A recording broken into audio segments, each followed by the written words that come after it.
శ్రీరామచంద్రమూర్తి, చిన్న శ్రీరామచంద్రమూర్తి, బాలరాముడి విగ్రహాన్ని మనం చూసాము. అద్భుతంగా ఉన్నాడు ఆయన.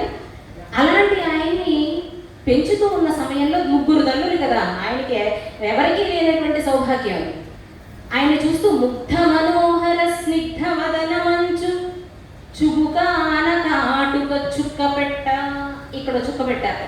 ఓ తల్లి వచ్చింది, చూసి ఎంత బాగున్నాడో పిల్లాడు అని దిష్టి చుక్క పెడతాగా ఇక్కడ చుక్క పెట్టింది.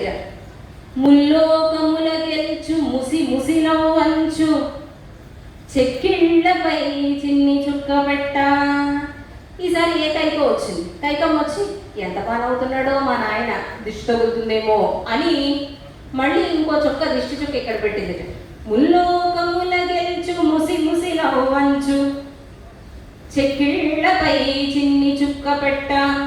సర్వజనాకర్ష సరస లీలలనుచు చూచి లలాటాన చుక్క పెట్ట. సుమిత్ర వచ్చింది ఈసారి చూసి, ఆహా ఎంత బాగా ఆడుకుంటున్నాడో, చూడండి ఎంత బాగా అవుతున్నాడో అని, అమ్మో ఎంత ఇష్టగుతుందేమో అని లలాటాన చుక్క పెట్ట. ఇక్కడో చుక్క పెట్టారు. ముచ్చట గొల్పెడు ముద్దు పల్కులనుచు చక్కగా ఇంకొక చుక్క పెట్ట. ఎంతమంది మాట్లాడుతున్నాడు ఆయన, మాట్లాడుతుంటే ఎంత బాగా మాట్లాడుతున్నాడో, దిష్టి తగులుతుంది నాయనకి అని ఇంకో చుక్క పెట్టారు. ఇక్కడ ఎక్కడ పెట్టారో చెప్పలా. ఎందుకని ఇక్కడ అయిపోయింది, ఇక్కడ అయిపోయింది, ఇక్కడ అయిపోయింది, ఇంకెక్కడ పెడతారు, ఇంకెక్కడ పెడితే ఎక్కడ పెట్టడం మొదలు పెట్టారు ముగ్గురు తల్లులు కలిసి.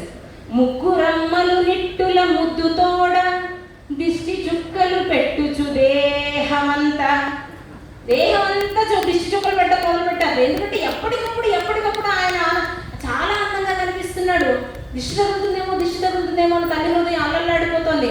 మళ్ళీ ఇంకో దిష్టి చుక్క పెడుతున్నారు, మళ్ళీ ఇంకో దిష్టి చుక్క పెడుతున్నారు.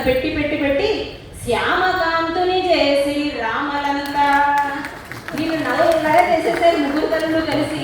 కాబట్టి రామధ్యానింతుని పదారామందు, అటువంటి రామ నేను స్మరిస్తూ ఉంటాను అని చెప్తూ ఆయన ఎంత నల్లగా అయిపోయాడు అంటే కృష్ణావతారానికి కూడా ఇంకా నల్లగానే ఉన్నాడు ఆయన. రామావతారంలో ముగ్గురు తల్లులు కలిసి పెట్టిన దిష్టి చుక్కలకి కృష్ణావతారంలో కూడా నల్లగానే ఉండవలసి వచ్చింది అని చిన్న ఊహతో. ఇది మాత్రమే నా పద్యం. ముందు పద్యములన్నీ వేరు వేరు కవులవి.